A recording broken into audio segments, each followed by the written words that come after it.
Since 1920, over 600 zombie films have been made. Over half of these films have been made within the last 10 years. One would think that after 600 films, we would learn something about what ravages the human condition.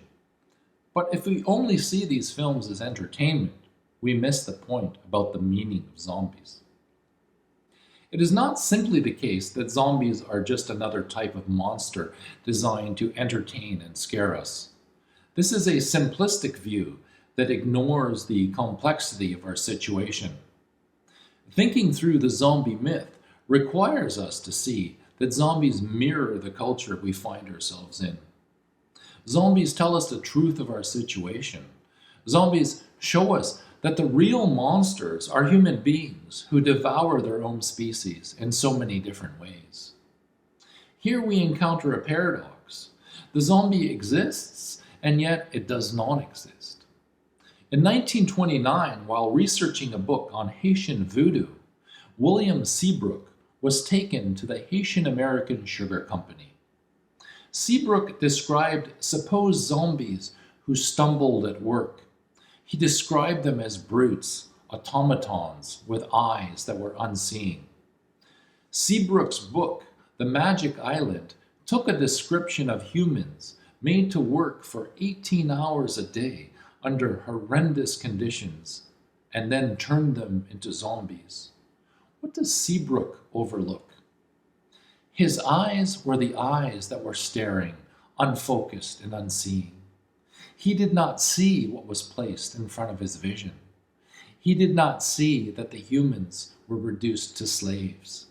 He did not see that they required help and liberation. They toiled and provided someone else with wealth, while their own lives were cut down like the sugar cane they were harvesting. In refining sugar for the plantation owners, the lives of these persons reduced to slavery lacked sweetness. Why do the dead return? Perhaps they seek justice for all the wrongs committed against them while alive. Rather than speak the truth, which is the goal of philosophy, Seabrook created a monster out of suffering human beings. What exists then are not zombies, but humans who suffer at the hands of other human beings. This suffering has nothing to do with magical, otherworldly, underworldly, diabolical forces, but is a result of humans with non-existent ethics creating a game under which others must toil for their own benefit. The foundation of our culture, as the Cain and Abel story in the Bible shows, is built on theft, murder, disorder, exploitation, war, and fear. The answer is not a rugged conservative individualism which focuses on profits, more guns, and less government, but a system of actual care for others. Hollywood zombies were first depicted as shuffling along in a slow crawl, and most recently being able to run at super speeds. The concept in both variations seems to be urgency. One goes slow because there's no energy left, but the urgency to continue and get home is still there. There is something pressing, impelling, driving us forward. As a culture, we are in need, we are in distress, and if the aisles of the drugstores are any indication, we are unhealthy and sick. We are haunted by the legacy of human stupidity that keeps repeating the same mistakes, and we are fearful of enacting a new way of living that was already proposed in the 13th century by the Franciscan philosophers. That vision of careful living in which each person is unique and irreplaceable was destroyed by technological modernity and its emphasis on mere economics. We saw the outcome of that world when COVID-19 brought our culture to a halt. Zombie films show us that we must take a stand rather than stand still. We must impel and set into motion another way of living that goes beyond the impulsive, violent, greedy exploitation that has marked us as a monstrous species, zombies from the beginning of so-called civilization. We are the most dangerous form of life to inhabit the earth. It is not the case that our time is unique or that we are in a crisis of unparalleled proportion. No, the crisis has followed us ever since our ancestors descended from the trees and ventured on to the open plains. The crisis has shuffled along with our own zombie steps as we inhabited all the continents. The news is full of examples of crisis, from chair girl to mass shootings to so-called police officers in the United States murdering citizens, to the reliance of celebrities as sages of sound advice. Zombies symbolize a mindless lethality that the Buddhists rightly describe as samsara, or the wheel of suffering. It is not so much a matter of the corpse that will not lie down, but rather the stupidity that keeps rising up. Zombies are often called the changed. But what is actually changed? War and social upheaval are constant. We can make sure that everyone has a home to live in and food to eat, but we do not.